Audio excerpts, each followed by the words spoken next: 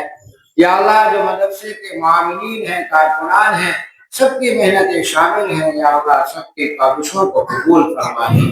یا اللہ اس کے علاوہ دیگر مدارس جہاں پر دینی تعلیم کا نظم و ضبط ہے، یا اللہ یہ مدارس، یہ مکاتب، یہ مساجد جو تیرے اکیلے پیغمبر رسول اللہ صلی اللہ علیہ وسلم سے وابستہ ہے، یا اللہ ان سب کی حفاظت فرما۔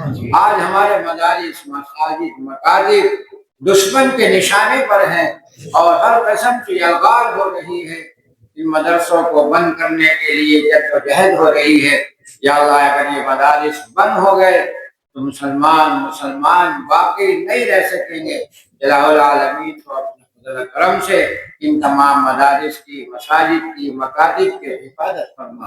یا اللہ ان کو دن دن راتوں کی ترقی عطا فرما، دشمنوں کی سازشوں کو یا اللہ ناکام بنا، پورے عالم کے اندر امن و امان قائم فرما، تمام دنیا کے مسلمانوں کی جان و مال کی، عزت کی، آبرو کی، ایمان کی حفاظت فرما۔ یا اللہ جہاں جہاں بھی دنیا میں مسلمان پریشان حال ہیں، خصوصاً فلسطین میں، غزہ میں ظلم و ستم کا شکار ہیں، یا اللہ ان مسلمانوں کی، فلسطینی مسلمانوں کی مدد فرما، نصرت فرما، ان کی جان و مال کی حفاظت فرما۔ یا اللہ جو لوگ وہاں شہید ہوئے ہیں ان کی شہادت کو قبول فرما۔ یا اللہ ان کی جدوجہد کو، ان کی قربانیوں کو قبول فرما۔ اس کے علاوہ بھی ہمارے ملک میں بھی آئے دن ہر مسلمانوں پر حالات آتے رہتے ہیں، جگہ جگہ مسلمانوں کو ستایا جا رہا ہے، ان کو اجاڑنے کی کوششیں کی جا رہی ہیں۔ انشاءاللہ ہندوستان کے مسلمانوں کی حفاظت فرما، ہر طریقے سے ان کی مدد فرما۔ یا اللہ ہم سب کو دین پر چلنا آسان فرما۔ یا اللہ سنتوں پر عمل کرنے کی توفیق عطا فرما۔ یا اللہ ہم سب کو سچا پکا مسلمان بنا دے۔ یا اللہ ہر قسم کے عیب سے ہماری حفاظت فرما، دشمنوں سے حفاظت فرما، مخالفین سے حفاظت فرما، ہر قسم کے شرور و فتن سے حفاظت فرما۔ الہ العالمین جنت نے دعا کے لے کے آیا وہ ہم سے دعا کی امید رکھتے ہیں، سب کے جائز حاجات کو پورا کرو۔ حضور نبی کریم صلی اللہ علیہ وسلم نے امت کے لیے جو جو دعائیں مانگی ہیں یا اللہ ہمیں بھی اس میں حصہ عطا فرما۔ الہ العالمین اپنے فضل و کرم سے ہم سے مانگنا بھی نہیں آتا، جو ہم نے مانگا ہے وہ بھی عطا فرما، جو مانگنے سے رہ گیا ہے وہ بھی عطا فرما۔ الہ العالمین بہت مشکل حالات میں بہت سارے لوگ ہیں، یا اللہ ان کی مشکلات کو دور فرما کر ہماری دعاؤں کو حضور نبی کریم صلی اللہ علیہ وسلم کے صدقہ خیر میں قبول فرما۔ ربنا تقبل منا انك انت السميع العليم وتب علينا انك انت التواب الرحيم صلى الله تعالى على خير خلق محمد واله واصحابه اجمعين برحمتك يا ارحم الراحمين۔ تشریف رکھیں۔ تمام حضرات تشریف رکھیں۔